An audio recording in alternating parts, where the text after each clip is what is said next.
እዙ ድምፂ ራዲዮ ኤረና እዩ። ዕለታዊ ዜና 10 ሰነ መዓልቲ ሰማዕታት ኤርትራ ኣብ ውሽጥን ወፃእን ብዝርከቡ ኤርትራውያን ትዝከራላ።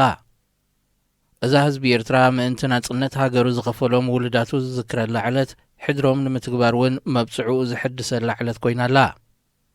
ኣብ ወፃኢ ዝርከቡ ኤርትራውያን ንሰማዕታትና ክብሪ ንስራሕ ብግብሪ ብዝብል ቴማ ዝዝክርዋ ዘለዉ ዝዕለት መብጽዓ ጥራይ ምእታው ዘይኮነ ሓሳብ መደብን ግብርን ብሓንሳብ ክሳነ ከም ዘለዎ የዘኻኽሩ። ሕድሪ ሰማዕታት ኤርትራ ገና ኣይተተግበረን ዝብሉ ዜጋታት ብወገኖም እዚ ኣብ ስልጣን ዘሎ ስርዓት ንሰማዕታት ደቂ ህዝቢ ክጽውዕን ዝኽሪ ክገብርን ሞራላዊ ብቕዓት ከም ዘይብሉ ንኹሉ ሕድርታቶም ረጊጹ ሃገር ናብ ፍጹም ምብዳም ኣንፊትዋ ከም ዘሎ ይገልጹ። ህዝቢ ኤርትራ ናጽነት ሃገሩ ንምርግጋጽ ኣንጻር ባዕዳውያን መግዛእትን ተኸታተልቲ ስርዓታት ኢትዮጵያን ገጢሙ ብሉጻት ደቁ ከፍ ኢሉ እኳ እንተኾነ ብዘተን ልዝብን ክዓርፍ ዝግብኦ ደባዊ ግጭት ተላዒሉ ዳግማይ ናብ መስዋእቲ ይምሪሑ። ብሰንኪ መንግስቲ ኤርትራ ዝኽተሎ ዘሎ ሕሱም ኣካይዳ ኣብ ሃገሩ ምንባር ዝሰኣነ ህዝቢ እውን ኣብ ጉዕዞ ስደቱ ዝሓልፎ ዘሎ መስገደል ሞትን ስቓይን ንምሕጻርን ሕድሪ ሰማዕታት ንምትግባርን ኩሉ ብሓባር ክሰርሕ ትጽቢት ደላይ ፍትሕን ዴሞክራስን ምዃኑ ከካቦቱ ዝበጽሐና ዘሎ መልእኽታት የነጽር። መንግስቲ ኢትዮጵያ ኣብ ትግራይ ዝርከቡ ወከልቲ ኤርትራውያን ስደተኛታት ኣብ ትሕቲ ቀይዲ ከም ዘእተወ ምንጭታት ሬድዮ ኤረና ሓቢሮም። እዞም ምንጭታት ካብ ቤተሰብ ግዳያትን መቕርቦምን ብዝኣከብዎ ሓበሬታ መሰረት 6 ወከልቲ ኤርትራውያን ስደተኛታት ኣብ ማዓስከራት ኣጋጢሙ ዘሎ ኩነታት ጸጥታን መነባብሮን ብዝምልከት ናብ ዝምልከቶም ሰበስልጣን ጥርዓናት ስለ ዘቕረቡ ግዳያት ማእሰርቲ ከም ዝኾኑ መልኪቶም።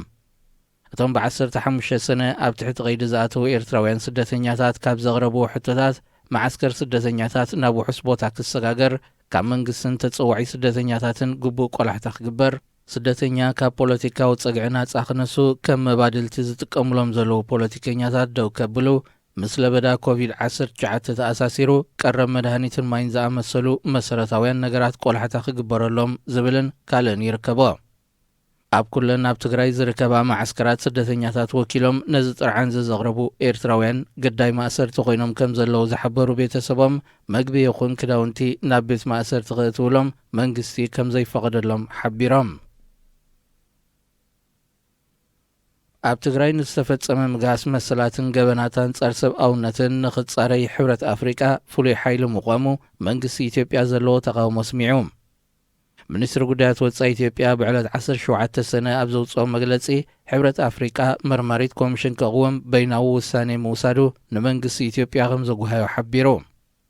ኣብ ወርሒ መጋቢት ናይዚ ዓመት እዚ መራሕቲ ሃገራት ሕብረት ኣፍሪቃ ኣብ ዘካየድዎ ኣኼባ መንግስቲ ኢትዮጵያ ኣብ ትግራይ ንዝተፈጸመ ገበናት ንምምርማር ምስ ሕብረት ኣፍሪቃ ብሓባር ክሰርሕ ቁሩብ ምህላው ምግላጹ ይዝከር።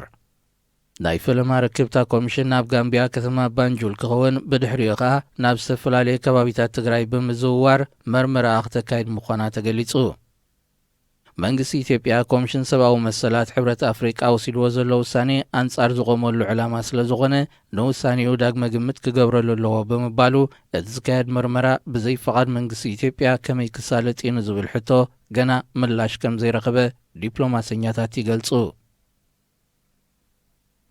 ዜና ኣብዚ ይፍጸም። እዚ ድምፂ ራዲዮ ኤረና እዩ።